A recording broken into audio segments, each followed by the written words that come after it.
বাজারে চাঁদাবাজি বন্ধ ও নিত্যপণ্যের যৌক্তিক দর নিশ্চিত করতে তদারকি আরও বাড়িয়ে দিয়েছেন শিক্ষার্থীরা। তারা পণ্যের মূল্য তালিকা ঝুলানো নিশ্চিত করা, দোকানের সামনে পরিচ্ছন্ন রাখাসহ নানা বিষয় নিয়ে নজরদারি করছেন।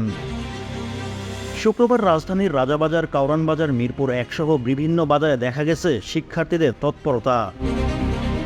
এছাড়া কুমিল্লা, রাজশাহী, ব্রাহ্মণবাড়িয়া সহ বিভিন্ন স্থানে শিক্ষার্থীরা বাজার তদারকিতে নেমেছেন বলে জানা যায়। শিক্ষার্থীদের এমন উদ্যোগকে ক্রেতাদের পাশাপাশি খুশি বিক্রেতারাও। এদিকে সেনাবাহিনী এ বিষয়ে তৎপর। কাউরান বাজার থেকে চাঁদা নিতে আসা গতকাল সকালের দিকে ৩ জনকে সেনাবাহিনী ধরে নিয়ে যায় বলে জানিয়েছেন ২ শিক্ষার্থী। তবে তাদের নাম এবং কোন থানায় নেওয়া হয়েছে তা তারা নিশ্চিত করতে পারেননি। ভ্যাট দায়মুক্ত থেকে লাভজনক ব্যবসা পরিচালনার বিশ্বস্ত সহযোগী দ্য রিয়েল কনসালটেশন। স্বচ্ছ ভ্যাট আইনে দক্ষ ন্যায্য ভ্যাট প্রদানে। কাউরান বাজারে দেখা গেছে শিক্ষার্থীদের বড় একটি দল সবজির আড়তে তদারকি করছেন।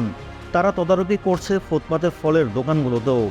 এ সময় মাইকিং করা হচ্ছিল, আপনারা কেউ কোনো চাঁদাবাজকে টাকা দেবেন না, ন্যায্য দরে সবজি বিক্রি করবেন। গতকাল শুক্রবার এ বাজারে শিক্ষার্থীদের ২টি দল সকাল থেকে তদারকি করছে। খুচরা ও পাইকারি বাজারে পণ্যের দামের পার্থক্য, চাঁদাবাজি ও সিন্ডিকেটের তথ্য সংগ্রহের চেষ্টা করেন তারা। শিক্ষার্থীদের এমন তদারকি প্রসঙ্গে বিক্রেতারা বলছে, এভাবে দেশে পরিবর্তন আনতে পারলে সাধারণ মানুষের কষ্ট কিছুটা হলেও দূর হবে। গতকাল কাউরান বাজারের বেসরকারি চাকরিজীবী আব্দুল আলী গণমাধ্যমকে বলেন, এটা খুব ভালো একটি পদক্ষেপ। দাম কিছুটা হলেও কমবে এবং কম দামে নিত্যপণ্য কিনতে পারলে মানুষের মনে কিছুটা হলেও স্বস্তি ফিরবে। এ সময় ব্যবসায়ীরা বলেন, পণ্য সরবরাহ ব্যবস্থায় চাঁদাবাজি না থাকলে এবং সরবরাহ ব্যবস্থা ঠিক থাকলে সবজির দর অর্ধেকে নেমে আসবে। এভাবে অন্যান্য পণ্যের দরও উল্লেখযোগ্যভাবে কমতে পারে।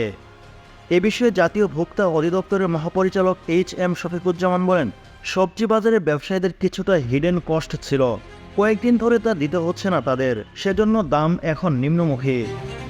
এভাবে সরকারের পাশাপাশি শিক্ষার্থীরা সচেতনতামূলক কার্যক্রম চালিয়ে গেলে বাজার পরিস্থিতি ইতিবাচক হবে।